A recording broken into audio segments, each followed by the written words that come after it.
Pakidikitan po niyo si Maroko. Thank you po. Baka magdikita na lang po kayo dyan. Magdikita na lang po. Hindi po ako tayo pwede talang magdadaldal po dito. Naka-silent live po tayo pero paminsan-minsan lang po mag-shout out lang po ako sa inyong lahat-lahat dyan.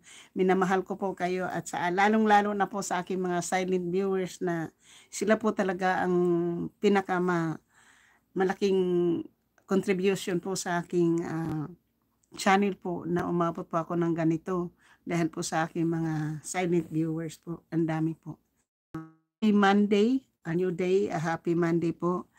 Sana po hindi po maganda po ang panahon nyo dyan kasi dito po sa San Francisco ay medyo umuulan po, mabasa po yung lupa. Kaya nandito pa po ako sa bahay, hindi ko pa po nilakad yung aso kasi yung aso po namin dito hindi po siya sanay sa mabasa ng takot nga sa tubig po kahapon kasi may tubig po sa labas. Takot, ayaw pong lumakad. So,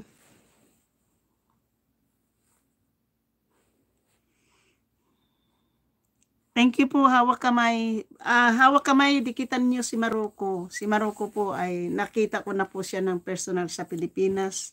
Siya po yung nagiging parang bodyguard ko po dyan. Mabait po yun si Maroko. Dikitan po niyo sa Maroko.